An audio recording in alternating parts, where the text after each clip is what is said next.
الحمد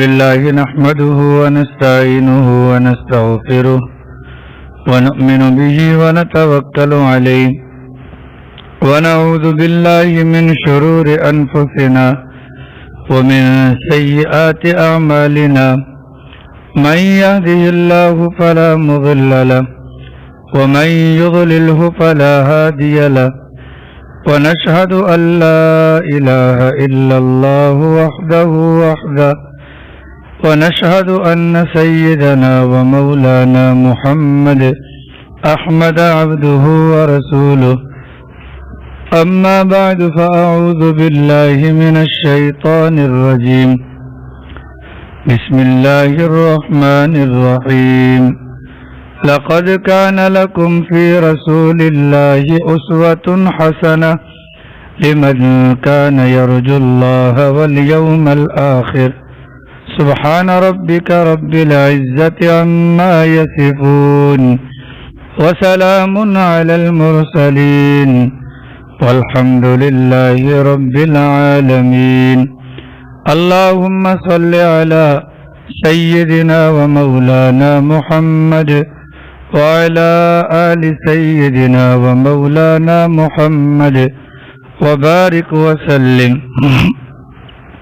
گزشتہ کل آپ حضرات کے سامنے یہ بات بیان ہوئی کہ جب اللہ تعالیٰ کی طرف سے رسول اکرم صلی اللہ علیہ وسلم کو باقاعدہ دعوت دینے کا حکم ارشاد فرمایا گیا تو سب سے پہلے اللہ کے نبی علیہ السلام نے اپنے گھر والوں سے دعوت کا آغاز کیا. تو حضرت سیدہ خدیجہ الکبریٰ رضی اللہ عنہ وہ پہلی خوش نصیب خاتون ہے اس امت کی جو سب سے پہلے ہمارے نبی کے ہاتھ پر مشرف اسلام ہوئی. اس کے بعد گھر کے اندر موجود سیدنا زید بن حارثہ، سیدنا علی المرتضی رضی اللہ عنہ، اور جب سرکار گھر سے باہر نکلے تو سیدنا ابو بکر صدیق رضی اللہ عنہ نے اسلام قبول کیا. حضرت ابو بکر صدیق رضی اللہ تعالی عنہ کے متعلق رسول اکرم صلی اللہ علیہ وسلم نے فرمایا، میں نے جس کسی کے سامنے بھی اسلام پیش کیا انہوں نے کچھ نہ کچھ وقت مانگا، سوچنے کا، مہلت مانگی، سوچ بچار کیا. واحد ابو بکر صدیق کی ذات تھی کہ جب ان کے سامنے اسلام پیش کیا گیا بلا چون چارہ، بغیر کسی قیل و قال کے فوراً کہا یا رسول اللہ ہاتھ بڑھائیے، اور اسلام قبول فرما لیا. ابو بکر صدیق رضی اللہ تعالی عنہ اسلام لائے. مکہ مکرمہ کی بڑی شخصیات میں سے ہیں. جاہلیت کے زمانے کے اندر بھی ان کا اپنا ایک مقام تھا. تاجر برادری سے تعلق رکھتے تھے اور ملنسار تھے. تعلقات کی بنیاد پر لوگ احترام بہت کرتے تھے. چنانچہ ابوبکر صدیق رضی اللہ تعالی عنہ کی کوشش سے ابتدائی درجے میں جو بڑے بڑے لوگ مسلمان ہوئے ہیں ان سب کا اسلام ابوبکر صدیق رضی اللہ تعالی عنہ کے کھاتے میں جاتا ہے.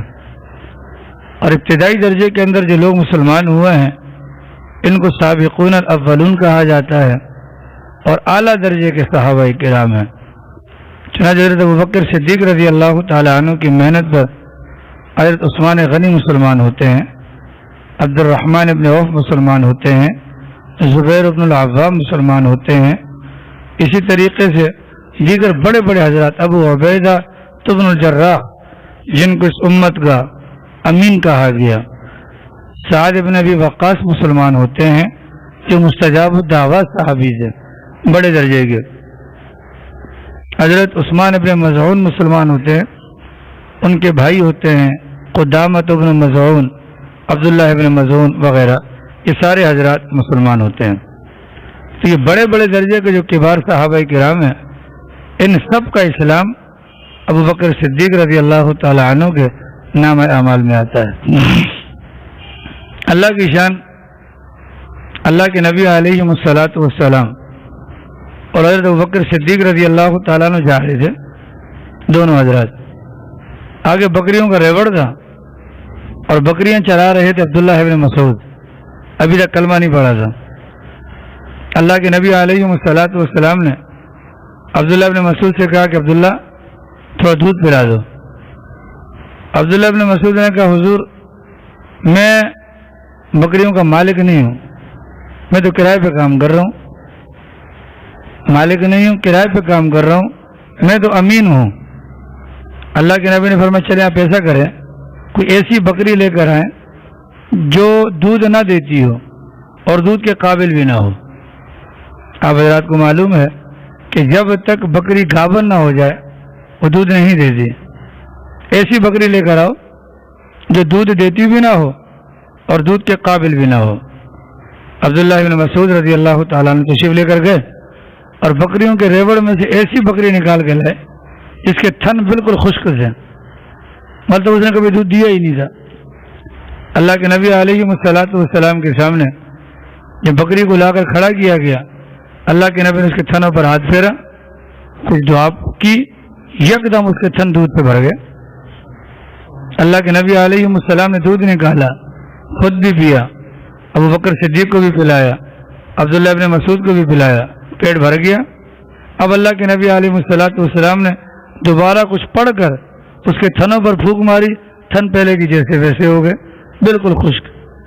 عبداللہ ابن مسعود رضی اللہ تعالیٰ عنہ نے یہ ساری کی ساری چیزیں اپنی آنکھوں سے دیکھ لیں تو انہوں نے یقین کر لیا کہ یہ کوئی غیبی طاقت ہے جو محمد صلی اللہ علیہ وسلم کے ساتھ ہے۔ اس بنیاد پر وہ تو فوراً یہ معاملات دیکھ کر حضرت کے ہاتھوں میں ہاتھ دے کر وہ بھی مسلمان ہو جاتے ہیں۔ اللہ کی شان یہ ترتیب چلتی رہی، اللہ کی طرف سے حکم تھا خفیہ طور پر دعوت دینے کا، اس بنیاد پر اکا دکا لوگ اسلام میں داخل ہو رہے تھے۔ اتنے میں آیت کریمہ نازل ہو گئی اللہ کے نبی علیہ السلام پر کہ وَأَنذِرْ عَشِيرَتَكَ الْأَقْرَبِينَ، اے پیغمبر صلی اللہ علیہ وسلم آپ اپنے قریب کے رشتہ داروں کو ڈرائیے۔ قریب کے رشتہ دار جو آپ کے خاندان کے لوگ ہیں آپ ان کو ڈرائیے۔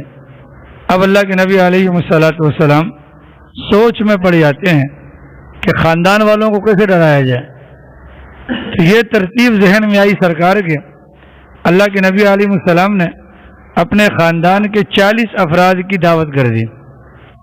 40 افراد، ہمارے زمانے میں اگر دیکھا جائے تو 40 افراد کے لیے کم سے کم ایک دیگ ہونی چاہیے۔ سرکار نے 40 افراد کی دعوت کی اور گھر پر ایک ڈونگا سالن کا ہے، وہ سالن کے ایک ڈونگے کے اندر اللہ کے نبی علیہ السلام نے کچھ دعا پڑھی اور پھونک ماری بوٹی پر اور وہ ڈال دی۔ 40 بندوں نے، سب نے کھایا، سب کا پیٹ بھی بھر گیا، بوٹی بھی بچ گئی، سالن بھی بچ گیا۔ اللہ کے نبی علیہ السلام نے پھر دودھ کا پیالہ منگوایا، اس پر بھی کچھ پڑھ کے پھونکا، وہ سب کو کھلایا، سب کا پیٹ بھر گیا۔ اب ان 40 بندوں میں سرکار کا سب سے بڑا مخالف اللہ کے نبی کا چچا ابو لہب بدبخت بھی تھا، فوراً کھڑا ہو گیا۔ اب اللہ کے نبی بات کرنا چاہ رہے ہیں، کھانا کھا لیا، کچھ بات کروں، وہ فوراً کھڑا ہو کر کہنے لگا لوگوں اٹھو، تم نے دیکھا نہیں محمد نے ہمارے کھانے پر کیسا جادو کر دیا؟ ایک بوٹی 40 بندوں کو پوری ہو گئی، ایک پیالہ دودھ کا 40 بندوں کو پورا ہو گیا، اٹھو۔ اس ابو لہب نے یہ حرکت کی، نتیجتاً اس دعوت کے موقع پر اللہ کے نبی پیغام نہ سنا سکے، سارا مجمع تتر بتر ہو گیا۔ دوسری مرتبہ پھر اللہ کے نبی نے دعوت کی خاندان کے لوگوں کی، ان افراد کو دوبارہ بلایا، اور جب کھانا کھا چکے تو رسول اکرم صلی اللہ علیہ وسلم نے 2 ٹوک انداز میں اللہ کا پیغام پہنچایا کہ دیکھو کل کو تم یہ مت سمجھنا کہ تم نبی کے خاندان کے لوگ ہو اور تم بچ جاؤ گے اس تعلق کی وجہ سے، نہیں، بلکہ میں تمہیں ڈرا رہا ہوں اللہ کے عذاب سے، میری بات مانو اور شرک سے، کفر سے اپنے آپ کو بچاؤ۔ پیغام اللہ کے نبی نے پہنچا دیے۔ پھر اس کے بعد ایک دن اللہ کے نبی علیہ السلام کوہ صفا پر چڑھ گئے، کوہ صفا پر چڑھے۔ اس زمانے کے اندر کچھ معروف اور مشہور طریقے تھے کہ خطرے کی گھنٹی بجے اس کے لیے کچھ کام کیے جاتے تھے۔ پہاڑی کے اوپر چڑھ کر آواز لگائی جاتی تھی، یا صباحا یا صباحا، ہائے صبح ہائے صبح۔ یہ پہاڑی کے اوپر چڑھنے کا مقصد یہ ہوتا تھا کہ سب کو آواز پہنچ جاتی تھی، اور صباحا کا مطلب یہ ہوتا تھا کہ یہ لفظ خطرے کی گھنٹی جب بج جائے اس وقت بولا جاتا تھا۔ اللہ کے نبی علیہ الصلوۃ والسلام نے جب آواز لگائی، اب جس جس کے کان میں آواز پہنچ رہی دوسرے سے پوچھتے آواز کس کی ہے، سب کہتے محمد کی ہے۔ آپس میں پھر کہتے کہ محمد کی آواز ہے، لازماً کو خطرے کی بات ہے، چلو جی۔ سارے کے سارے قریش کے بڑے بڑے لوگ، مکہ مکرمہ کے بڑے بڑے لوگ سارے کے سارے جمع ہو گئے۔ اب جب وہاں پر سارا مجمع جمع ہوا، اللہ کے نبی علیہ السلام نے فرمایا کہ دیکھو بھائی، تم سارے نیچے کھڑے ہو، میں اوپر کھڑا ہوں، ٹھیک ہے؟ اوپر کھڑا جو بندہ ہو اس کو خطرے کا اندازہ زیادہ ہوتا ہے۔ سب نے کہا بالکل۔ کہا کہ یہ بتاؤ کہ اگر میں تمہیں یہ کہوں کہ بہت بڑا لشکر ہے کہ تم پر حملہ آور ہونے کو ہے، میری بات مانو گے؟ سب نے بیک زبان ہو کر کہا بالکل، ہم نے کبھی آپ کو جھوٹ بولتا ہوا نہیں پایا۔ تو یہ بات کرنی تھی تو اللہ کے نبی علیہ السلام نے فرمایا کہ دیکھو میں تمہیں اللہ کے عذاب سے ڈراتا ہوں، یہ بات کرنی تھی۔ ابو لہب بدبخت مجمع میں سے نکل گیا اور بڑبڑ کرنے لگا، معاذ اللہ، اللہ کے نبی کو بددعائیں دینے لگا، اللہ کے نبی کو بددعائیں دینے لگا کہ تب لک یا محمد لہذا جماعتنا، اے محمد تمہارا برا ہو، تم نے اس کام کے لیے ہمیں جمع کیا تھا۔ اور یہ کہہ کر اس نے مجمع کو بھی بکھیر دیا کہ لوگوں ہٹو ہٹو ہٹو ہٹو ہٹو، یہ تو پاگل ہو گیا ہے، معاذ اللہ، اس کا تو دماغ خراب ہو گیا، معاذ اللہ۔ لیکن اللہ کے نبی نے اپنا فرض پورا کر دیا۔ اب یہ پہلا موقع ہے کہ جس میں بات مکہ مکرمہ میں پھیل جاتی ہے، یہ پہلا موقع ہے کہ جس میں ہر ایک کو پتہ چل گیا کہ معاملات یہ ہیں۔ اب اللہ کی شان جب بات پھیل گئی تو یہ شروع سے تاریخ چلی آ رہی ہے، اسلام قبول کرنے والوں میں ابتداءً کمزور لوگ ہوتے ہیں، ابتداءً کمزور لوگ، ضعیف، نادار، غریب لوگ ہوتے ہیں۔ چنانچہ جب اسلام کا ابتدائی دور آیا تو غریب لوگوں نے اسلام قبول کرنا شروع کیا۔ حضرت بلال اسلام قبول کر لیتے ہیں، غلام ہیں اور حبشہ کے رہنے والے ہیں۔ مالک امیہ بن خلف، وہ بدبخت سرکار کا کٹر دشمن، اس سے کیسے برداشت ہو؟ اس کا غلام محمد کا گن گائے یا کلمہ پڑھے، اس نے سختیاں کرنا شروع کر دی۔ اس زمانے کے اندر جو سب سے بڑی سختی تھی وہ یہ کہ زمین آگ پھینکتی تھی، ریتیلی زمین تھی۔ حضرت بلال کو قمیض اتار کر سینے کے اوپر چٹان رکھ کر گلے میں رسی ڈال کر لونڈوں کو کہا جاتا ہے ان کو کھینچو، وہ جب کھینچتے تھے ایک تو زمین کی گرمی، اوپر سے وہ گرم پتھروں کی وجہ سے جسم چھل جاتا تھا، اور سینے کے اوپر بھاری پتھر یہ حرکت بھی نہیں کر سکتے تھے۔ اس حالت کے اندر انہوں نے اپنا وقت گزارا۔ 3 صحابی تھے، عمار، ان کے والد یاسر اور ان کی والدہ سمیہ۔ حضرت سمیہ بڑی عمر کی تھی، اسلام قبول کر لیا۔ ابو جہل بزبا کو پتہ چل گیا، سمیہ کو بلایا اور یوں لٹایا، نیچے لٹایا۔ اب یہ 4 ہیں، 2 ہاتھ یوں کیے اور 2 ٹانگیں کھلوائیں، اور اس کے بعد اس ہاتھ کے ساتھ اونٹ باندھا ادھر، اس ہاتھ کے ساتھ رسی باندھ کر اونٹ باندھا ادھر، اس پاؤں کے ساتھ اونٹ باندھا ادھر، اس پاؤں کے ساتھ اونٹ باندھا ادھر، اور ان کو کہا کہ اگر تو اس وقت بھی کلمہ پڑھ لے تو تیری جان بخشی کر دی جائے گی۔ حضرت سمیہ 80 سال کی بوڑھی خاتون تھی، تو ان کے ہونٹ ہلتے دیکھ کر ابو جہل نے سوچا کہ شاید یہ کچھ کہنا چاہتی ہے۔ چنانچہ ابو جہل قریب آیا، ہاں بولو کان میں۔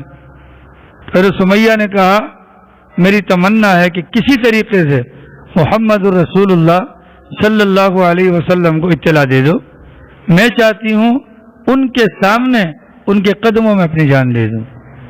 ابو جہل کو یہ بات سن کر بدبخ کو غصہ آیا اور برچھا نکالا اور حضرت سمیہ کی شرمگاہ کے اندر مارا، اور اس کے بعد وہ جو اونٹ کھڑے کیے ہوئے تھے ان کے متعلق حکم دیا ان کو مخالف سمت میں دوڑا دو۔ اب 80 سال کی بوڑھی خاتون ہے، جسم تو ویسے بھی کمزور ہے، پھر 4 اونٹوں کے اندر کتنی طاقت ہے، تو بالکلیہ طور پر جب ان کو مخالف سمت کے اندر دوڑایا گیا تو ان کے بالکل یعنی کہ جسم کے ٹکڑے ٹکڑے کر دیے گئے۔ یہ اسلام کی پہلی شہید خاتون تھی حضرت سمیہ رضی اللہ تعالی عنہ۔ جو بھی اسلام قبول کرتا آزمائشوں کا سامنا اس کا مقدر ہوتا۔ خود اللہ کے نبی علیہ السلام پر سختیوں کے پہاڑ ٹوٹے۔ مکہ مکرمہ کے اندر مسجد حرام کے صحن میں رسول اکرم صلی اللہ علیہ وسلم نماز پڑھ رہے ہیں، ابھی سارے کے سارے کافر بڑے بڑے سامنے بیٹھے ہوئے ہیں، دیکھ رہے ہیں اللہ کے نبی کو۔ چنانچہ اتنے میں ان میں سے ایک بدبخت نے کہا کہ بات سنو، فلاں جگہ پر اونٹ ذبح ہوا ہے، کوئی ہے تم میں سے جو جائے اور اس اونٹ کی اوجڑی اٹھا کر لائے اور اس محمد کے اوپر ڈال دے۔ سب نے کہا بالکل ایسا ہونا چاہیے۔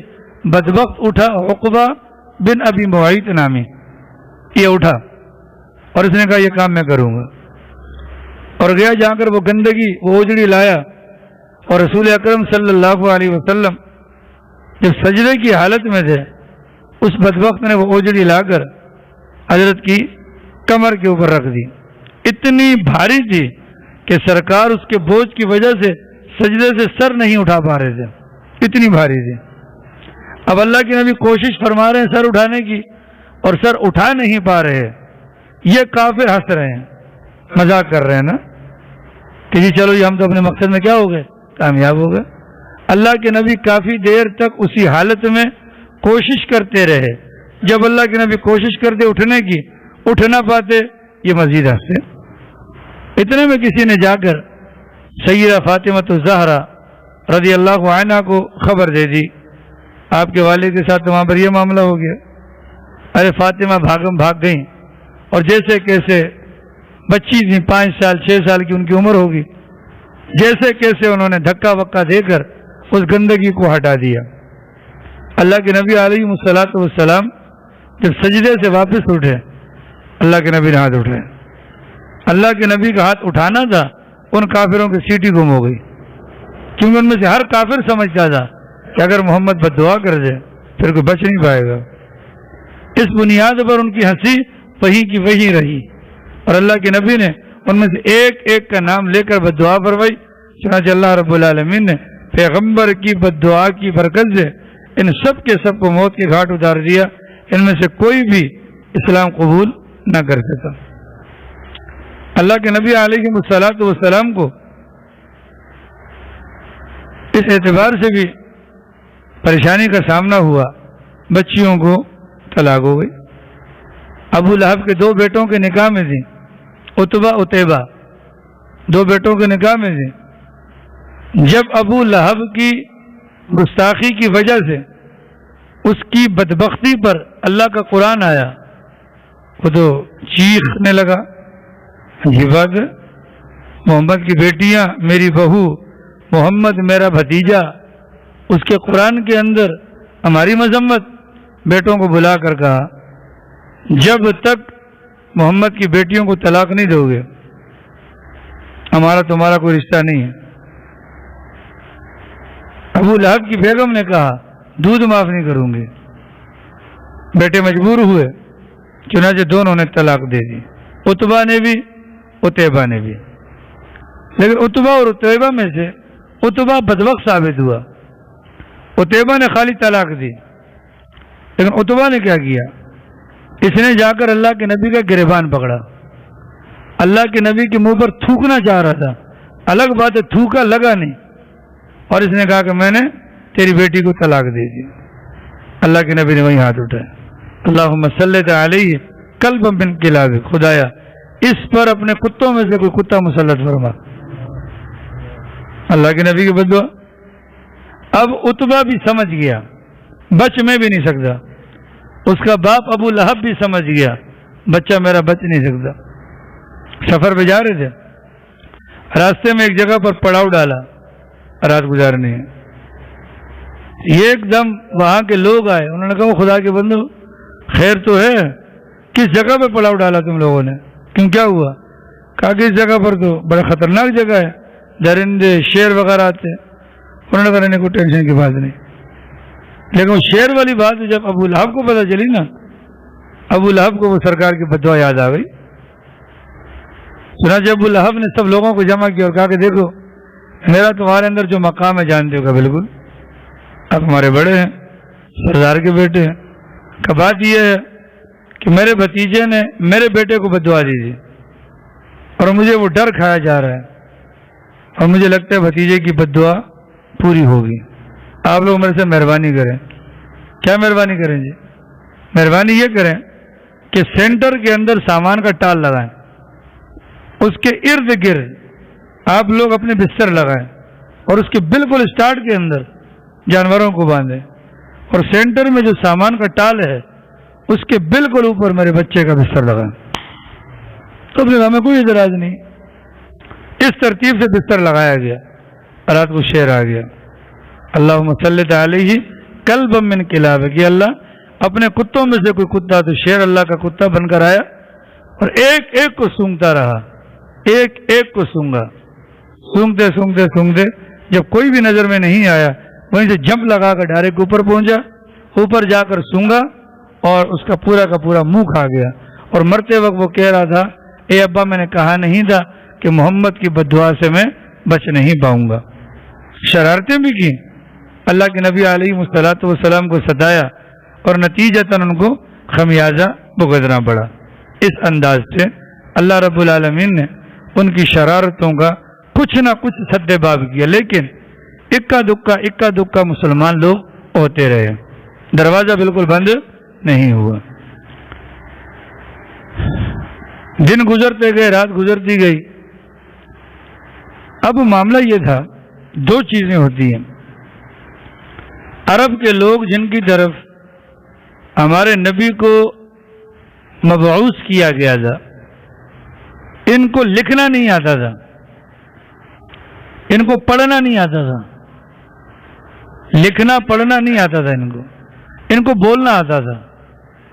یہ بولنے میں بڑے ماہر تھے, ٹھیک ہے. ان کو بولنا ایسے آتا تھا کہ ان کی یہاں لونڈیاں غلام اتنے باکمال ہوتے تھے, اشعار پڑھتے تھے, کلام پڑھتے تھے, بڑے بڑے کلام ہوتے تھے ان کے. چنانچہ جب لکھنا نہیں آتا, پڑھنا نہیں آتا, بولنا آتا ہے, تو بولنے والے کو عرب کہتے ہیں. اس وجہ سے وہ اپنے علاوہ دوسرے لوگوں کو اجمی یعنی کہ گنگا کہتے تھے, ان کو تو بولنا ہی نہیں آتا. اب اللہ کے نبی علیہ الصلوۃ والسلام کو اللہ نے اس معاشرے کے اندر بھجوایا جہاں لکھنے پڑھنے کا رواج کوئی نہیں, تو ہمارے نبی کو بھی لکھنا پڑھنا نہیں سکھایا.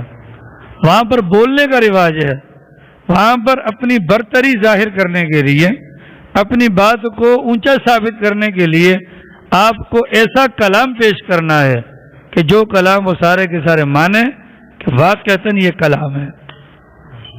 اس معاشرے کے اندر اللہ رب العالمین نے پیغمبر علیہ الصلوۃ والسلام کی مبارک زبان پر اپنا کلام جاری کیا. اب وہ جو لوگ تھے نا, انہوں نے اللہ کے نبی کا کلام سنا. اب وہ بولنا جانتے تھے, کلام کہنا جانتے تھے. اس بنیاد پر ان کو معلوم تھا کہ یار یہ کلام انسانوں والا نہیں ہے, ورنہ ہم سے بڑا کون کلام کہنے والا. اگر انسانوں جیسا یا انسانوں والا ہوتا ہم کہتے نا, کیا کریں. یہ تو دن بدن معاملہ گڑھ سے بڑھ ہوتا جائے گا. میٹنگ بلائیے, کیا کرنا چاہیے. مکہ مکرمہ ہے, دنیا بھر کے لوگ آتے ہیں, وہ آتے ہیں, ایسا نہ محمد اس کو کلام سنا ہے تو پھر تو ہماری مٹی پلید ہو جائے گی. ولید ابن مغیرہ کو بڑا بنایا, مالدار آدمی تھا یہ. مکہ مکرمہ کے اندر اس کے بیٹے بھی جوان, ہر محلے میں اس کی دکان, کاروبار وسیع, بڑا ہٹا کٹا تھا. اس کے مکان پر میٹنگ ہوئی جی, کیا کریں جی, کیا کرنا چاہیے. ایک نے کہا جی میری رائے یہ ہے ہم محمد کے پیچھے پیچھے کھڑے ہوتے رہیں گے، جب یہ کسی کو اپنا کلام سنائے نا تو ہم پیچھے سے آواز لگائیں گے لوگوں یہ پاگل ہو گیا ہے، اگلے کو سنائیں گے لوگوں یہ پاگل ہو گیا ہے۔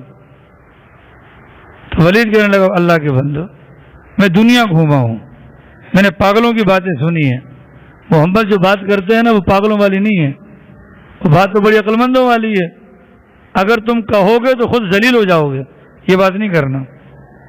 ایک نے کہا کہ جی ہم کہیں گے جی اس کا کلام جو ہے نا وہ شاعرانہ ہے، تو ولید کہنے لگا میں جہاندیدہ آدمی ہوں، شاعروں کو دیکھا بھی ہے، پڑھا بھی ہے، سنا بھی ہے، اس کے کلام کے اندر شعر و شاعری والی کوئی بات تو نہیں ہے، کیسے کہہ دیں؟ اب سب سر پکڑ کے بیٹھ کے کیا کریں جی کیا کریں جی؟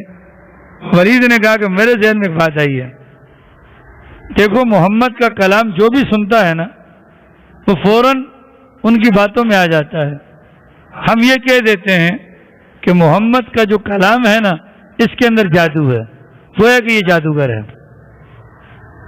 کہ جو بھی اس کی بات سنتا ہے وہ فوراً کیا کر لیتا ہے، اس کا اثر قبول کر لیتا ہے اور کلمہ پڑھ لیتا ہے۔ سب نے کہا یہ بات زبردست ہے۔ اللہ کو ولید ابن مغیرہ کی یہ بات اتنی بری لگی، اللہ نے قرآن کریم میں آیت نازل کی سأصلیہ سقر، میں اس کو اٹھا کر جہنم کے اندر ڈالوں گا۔ اس نے محمد کو اور اللہ کے کلام کو جادو کہہ کیسے دیا، میں اس کو اٹھا کر جہنم کے اندر ڈالوں گا۔ یہ حالات، اس انداز سے راستہ روکنے کی کوشش۔ دوسرا طریقہ کیا اختیار کیا جائے؟ ابو طالب بھتیجے کو سمجھاؤ، ابو طالب بھتیجے کو سمجھاؤ۔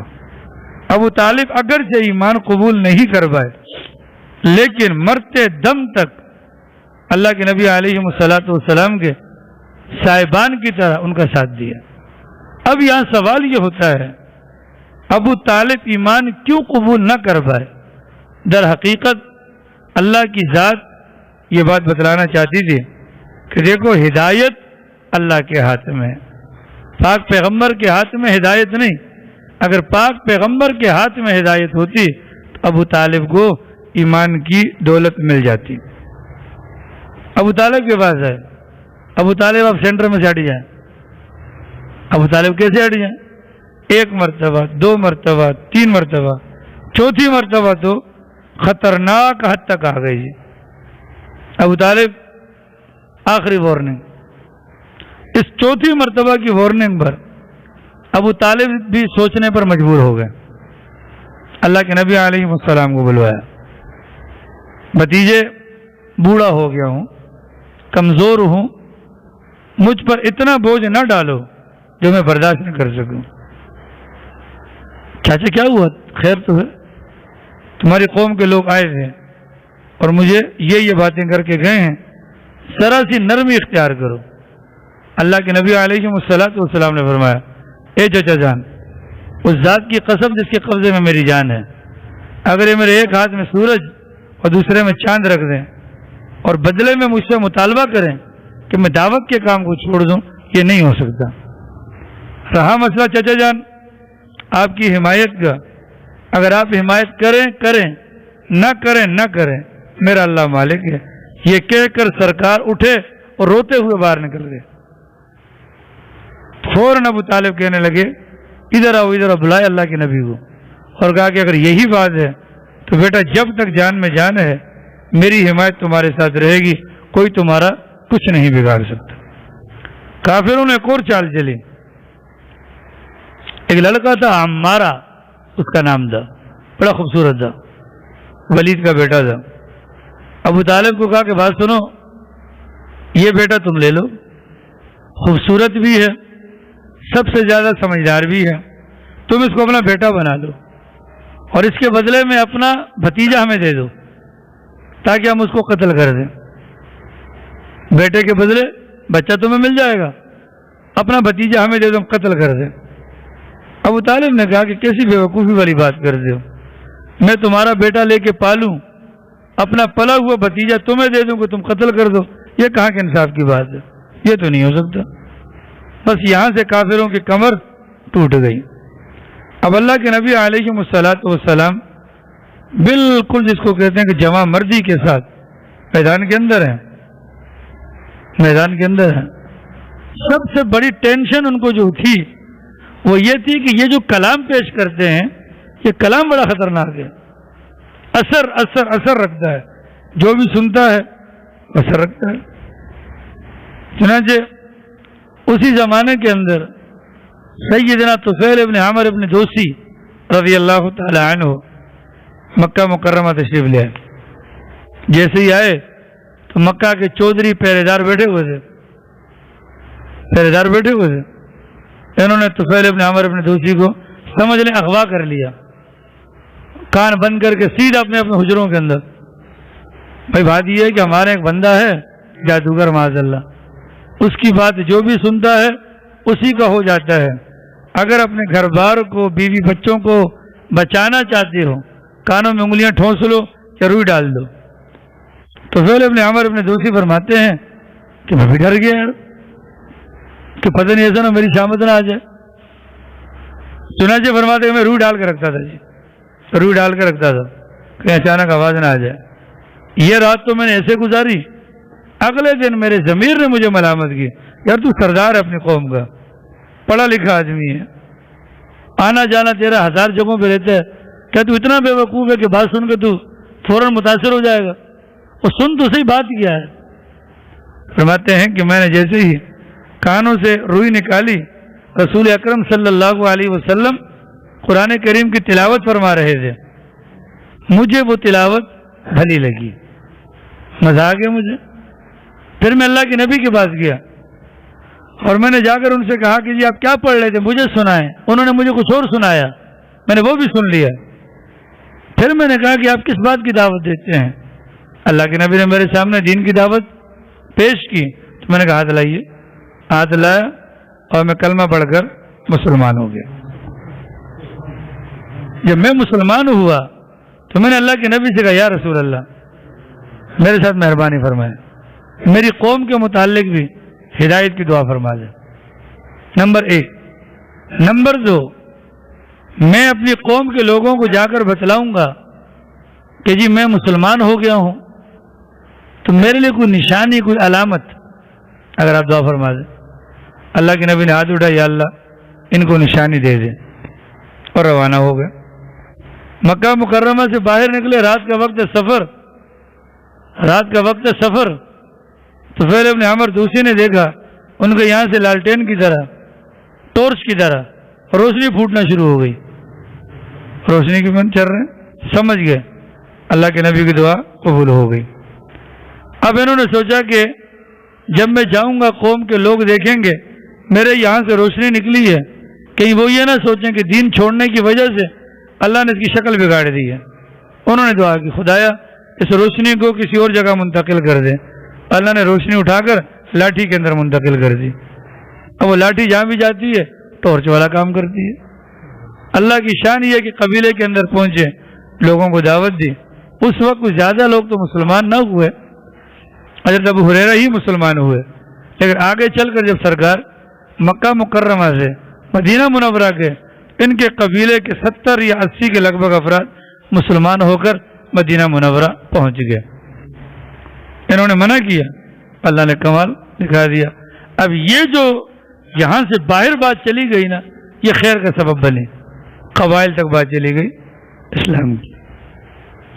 اس زمانے کے اندر ایک دستور تھا، اس زمانے کے اندر، بلکہ ہمارے زمانے کے اندر بھی ہے۔ اگر سر صدارت مجھے بھی یہ کہیں کہ جی میں صدر پاکستان کی طرف سے نمائندہ بن کے آپ کے پاس آئے ہوں، تو میں ان کی بات پہ یقین نہیں کروں گا، کچھ ثبوت دکھائیں، کوئی ثبوت دکھائیں۔ آپ کی صدر تک پہنچ بھی ہے کہ نہیں ہے؟ اسی طریقے سے ہر زمانے کے اندر یہ دستور رہا کہ اللہ تعالیٰ جو نبیوں کو بھیج دے، اس بات کی علامت کیا ہے کہ مجھے اللہ نے بھیجا ہے۔ اللہ نے نبیوں کے ہاتھوں پر معجزات کو ظاہر کیا۔ معجزات کیا ہوتے ہیں جی؟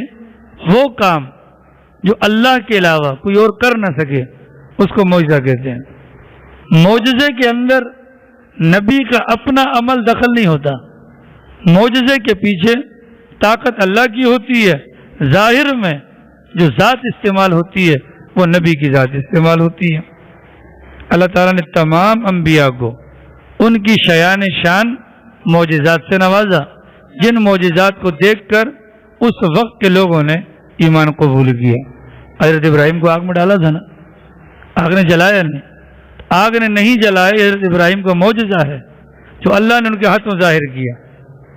حضرت موسیٰ علیہ السلام گئے، لاٹھی پھینکی تھی نا، وہ ان کا معجزہ تھا، ہاتھیاں رکھا تھا، وہ ان کا معجزہ تھا۔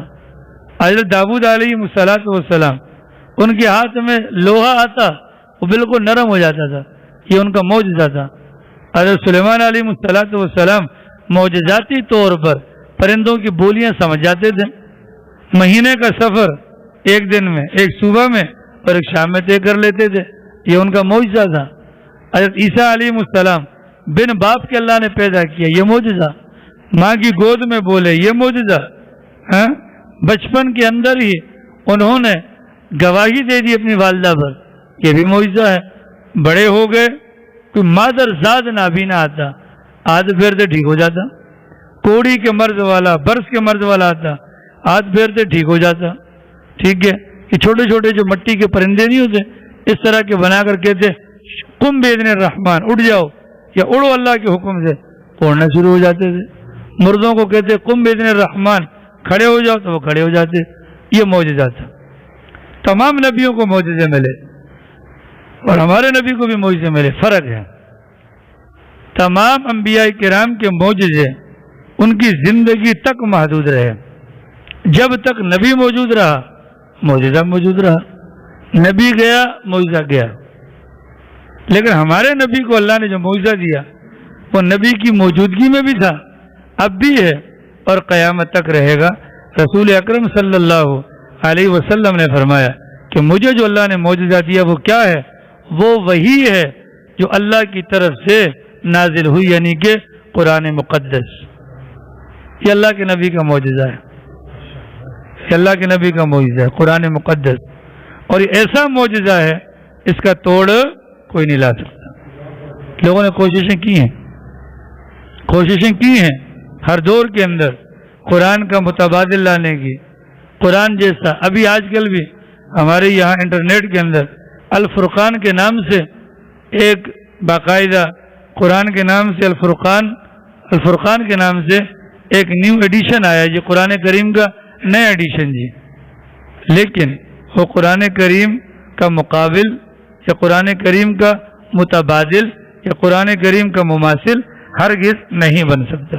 یہ اللہ کے نبی کا سب سے بڑا معجزہ قرآن، اثر بھی رکھتا تھا، لوگ قبول بھی کرتے تھے، یہ تو تا دم حیات رہے گا۔ اس کے علاوہ اللہ کے نبی علیہ السلام کو کچھ معجزات وہ دیے گئے جو دیگر انبیاء کرام کی طرح تھے، ان معجزات کے متعلق ہمارا ایمان ہے، وہ معجزات رونما ہوئے تھے، ہمارا ان پر ایمان ہے، ان پر یقین ہے، لیکن اب وہ معجزے باقی نہیں ہیں۔ ہمارے نبی کا زندہ معجزہ قرآن ہے، اس کے علاوہ بے شمار معجزات ہیں ہمارے نبی کے، لیکن وہ اس زمانے کے لوگوں نے دیکھے، ہمارا ان پر ایمان ہے۔ چنانچہ اللہ کے نبی علیہ السلام کا ایک معجزہ کہ چاند کو 2 ٹکڑے ہونے والا بھی ہے۔ کافروں نے مطالبہ کیا، کیوں؟ ان کے دل میں کوئی ایمان کی جستجو نہیں تھی، انہوں نے اس بنیاد پر کیا تھا یہ مطالبہ کہ یہ ہو نہیں سکے گا، ہماری ٹانگ اونچی ہو جائے گی، معاذ اللہ۔ اللہ کے نبی علیہ السلام سے کہا چاند کے 2 ٹکڑے کر لو، ہم آپ کی بات مان لیں گے۔ اللہ کے نبی نے دعا فرمائی، چاند 2 ٹکڑے ہو گیا۔ جبل ابی قبیس اس کی ایک طرف ایک ٹکڑا، اور جبل قیقیعان دوسرا پہاڑ تھا، ایک ٹکڑا وہاں پر چلا گیا۔